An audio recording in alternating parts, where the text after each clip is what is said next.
Here we have another example of an integral where we're going to have to use trig substitution. So we have the integral of x over the square root of x squared minus 7. So according to the book, if we have something of this form, where we have the square root of x squared minus a squared, then our substitution is going to be x equals a secant of theta. So in this case, our a is square root of 7 since we don't have a perfect square. So let's go ahead and make that substitution. Let x equal the square root of 7 times secant of theta. And now over here on our triangle, this is going to be helpful for later on if we do that. Since x is equal to square root of 7 times secant of theta, we'll let this angle be theta. Now secant is 1 over the cosine of theta, so that would be hypotenuse over adjacent. So that means this is our x, this is our square root of 7, and then this, using Pythagorean theorem, would be the square root of x squared minus 7. So that will be helpful to us later. Since we have x equals this, we need to find what dx would be. So our dx is square root of 7 secant theta tangent theta. So now we're going to make this trig substitution and see how that helps us integrate. So we've got this is equal to the integral of square root of 7 secant theta over the square root of square root of 7 secant theta squared minus 7. And our dx is square root of 7 secant theta tangent theta, so we need to multiply that here. So we have square root of 7 secant theta tangent theta d theta. So that looks like a lot, so in order to make this easier to work with, we're going to simplify some things. So we have square root of 7 times square root of 7, which is 7. We'll pull that out in front. So we have 7 times the integral of, in our numerator, we've got secant squared theta times tangent theta.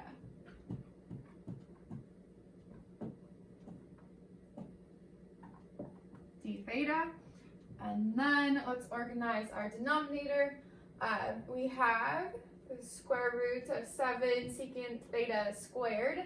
So we can rewrite that as 7 secant squared theta minus 7.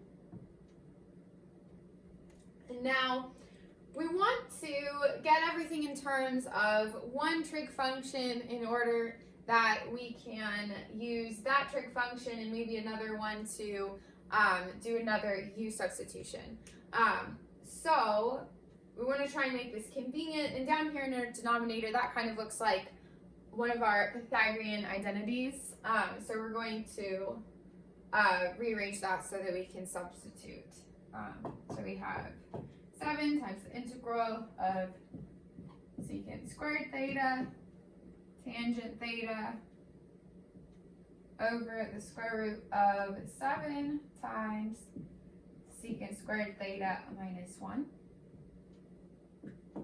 d theta.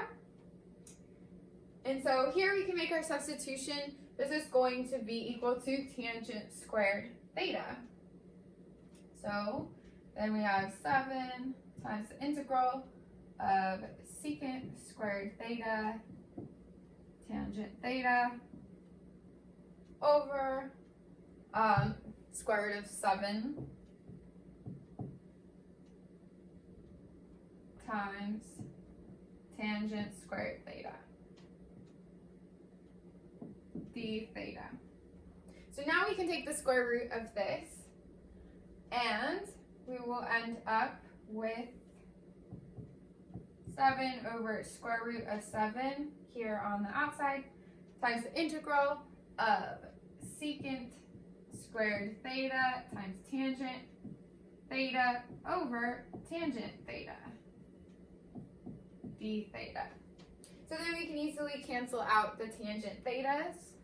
And we have equal to 7 over root 7 times the integral of secant squared theta d theta, which is the derivative of tangent of x, so that works out nicely. And we have 7 over root 7 tangent of theta plus c. So now we've integrated. However, we're not done because we always want to put it back in terms of our original variable. And remember, our original variable was x. This was an algebraic function. So we want to get it back in algebraic form. Okay, so now we've integrated and we got 7 over root 7 tangent of theta plus c. However, our original function is in terms of x. It's an algebraic function. So we want to rewrite our answer in terms of our original variable. That's something we first started doing when we were introduced to u substitution, and we want to make sure that we continue to do that no matter what our substitutions look like, that we're always going back to our original variable. So to do that, we're going to use the help of this diagram over here. So our original substitution was x equals square root of 7 times secant theta. So we have this angle theta, and we used Pythagorean theorem to find all of the sides. So we want to find what tangent of theta is equal to. So tangent of theta is equal to opposite over adjacent. So that's going to be the opposite side of theta, square root of x squared minus 7 over the adjacent side to theta, and that's square root of 7.